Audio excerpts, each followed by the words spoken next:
You ever swear something happened in Harry Potter, only to find out it never did? Yeah, same. Turns out some fan theories got so popular, so emotionally convincing, they basically slipped into our collective memory like they were canon. Spoiler alert, they're not. In this video, we're breaking down the wildest, most believable fan theories that fooled even the biggest Potterheads. From secret prophecies to love potions gone wrong, this is where imagination and obsession collide. Let's sort fact from fantasy, and maybe break your heart a little in the process. There's something oddly magical about a character who predicts the future without even realizing it. And Ron Weasley? Oh, he's been doing that since book 1. Now, he didn't sit cross-legged in divination class murmuring cryptic prophecies like Professor Trelawney, but the boy had a knack for blurting out eerie truths. Remember Philosopher's Stone? He tells Harry, "You've had too much experience with that mirror. Stop looking at it, it's not good." Boom! Instant foreshadowing. Dumbledore later echoes the same warning. Coincidence? Maybe. But let's just say, if Ron tells you not to do something, maybe listen. Now, fast forward to Chamber of Secrets.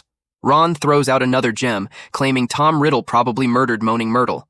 Dark? Sure. Accurate? Absolutely.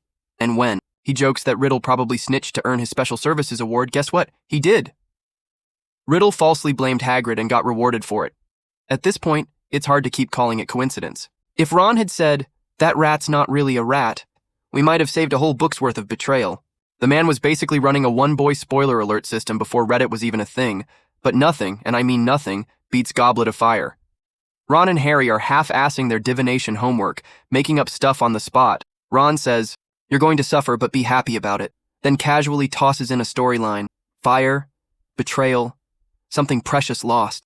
Sounds dramatic until you realize it's literally the Triwizard Tournament. Dragon fight? Check. Ron getting snatched? Check. Betrayed by a fake professor? Check. It's like he walked out of a prophecy meeting and forgot to tell everyone. And this isn't even the last time it happens. There's still plenty of Ron wisdom to come, which might make you rethink how seriously we should have taken those jokes. Let's talk about Voldemort and love, which sounds like the start of a twisted rom-com, but hang with me.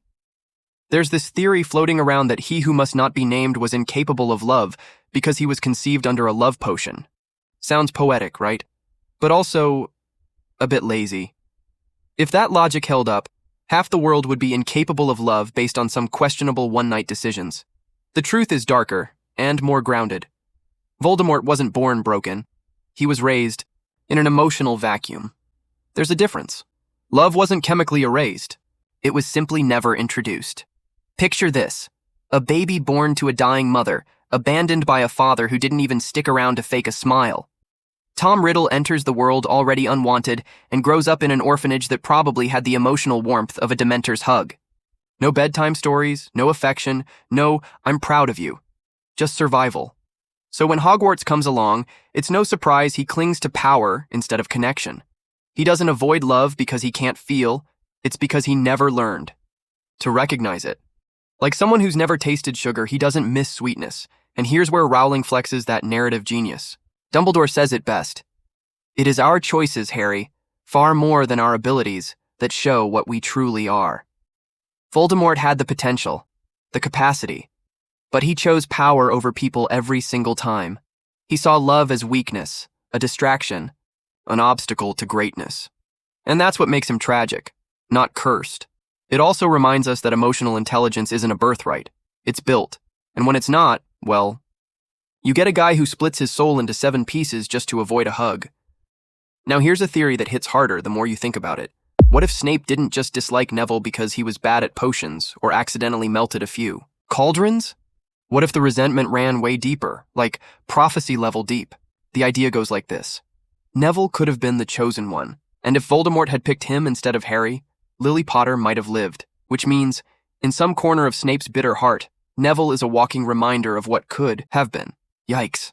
Let's break that down a bit. The prophecy from Order of the Phoenix says the child must be born at the end of July to parents who had defied Voldemort 3 times. That fits both Harry and Neville. Voldemort chose Harry and, in doing so, sealed everyone's fate. Now imagine being Snape, in love with Lily, willing to do anything to protect her, and then watching her die because a Dark Lord made a coin flip decision. That kind of trauma doesn't heal with time. It festers. And poor Neville? He's unknowingly carrying the weight of a path not taken. Now, Is this ever confirmed in the books? Not directly. There's no tearful confession from Snape. No secret diary entry saying, "Dear Dark Mark, I hate that long-bottom kid because he ruined my hypothetical love life." But emotionally, it tracks. And if you've ever seen someone project pain onto the wrong target, whether it's a boss taking it out on an intern or a cat knocking over your mug because it's Tuesday, you know it doesn't need to be logical to feel very, very real. And that emotional chaos is vintage Snape. But hold on to that thought, because speaking of complex relationships, you ever look at Hagrid's pink umbrella and think, yeah, that's definitely just a normal umbrella? Yeah, me neither. Here's the theory that fits so well it practically winks at you from between the pages. Dumbledore used the Elder Wand to fix Hagrid's snapped wand and hid it inside that iconic floral weapon of mass charm. Sounds wild, but not more wild than a half-giant raising dragon eggs in his wooden hut. Let's be honest, if anyone would break wizarding rules for a friend, it's Dumbledore. A little backstory. Hagrid got expelled in 1943. His wand? Snapped. Boom. Done. Fast forward to 1945, Dumbledore defeats Grindelwald and wins the Elder Wand. Now, this is the same wand that Harry uses in Deathly Hallows to repair his own, something that wand expert Ollivander literally said was impossible. But the Elder Wand doesn't do impossible. It does hold my butterbeer. So the theory goes, Dumbledore quietly fixed Hagrid's wand and disguised it in a totally inconspicuous pink umbrella. Classic Dumbledore move, equal parts brilliance and mischief. Now look at the facts. Hagrid still does magic. He lights fires, opens locks, even gives Dudley that curly tail, all with his umbrella. Coincidence? Not likely. The Ministry says he can't perform magic, but it's hard to ignore a man conjuring fire out of a rain shield. It's like telling someone they can't drive, and then watching them take off in a flying motorcycle. If that isn't a wizard workaround, I don't know what is. But you know what else lives in the Weasley household and works just a little too perfectly? Let's talk about one of the most underrated magical devices in the entire wizarding world.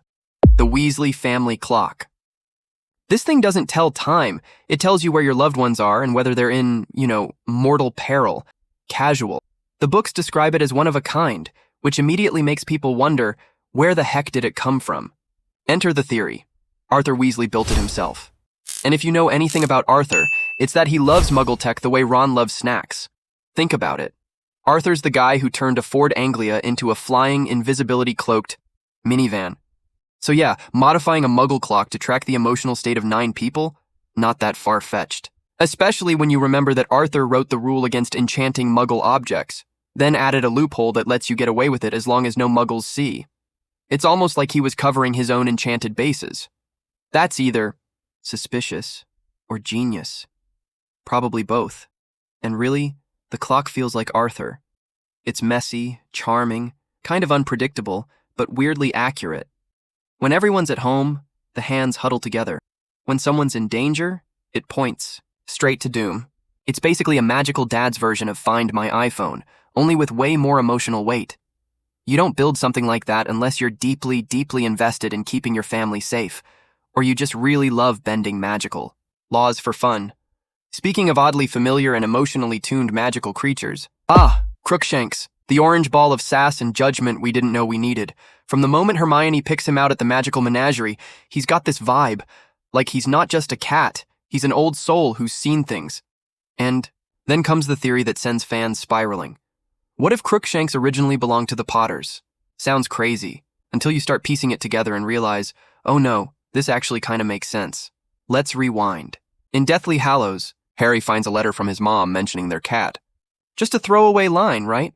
But now enter Crookshanks, who had been in the shop for ages. Doesn't take a Hogwarts-level education to connect the dots. This cat recognizes Sirius, distrusts Scabbers, aka Peter freaking Pettigrew, and helps expose a literal traitor. What cat does that? One with a backstory. One that maybe, just maybe, curled up in James and Lily's living room before everything fell apart.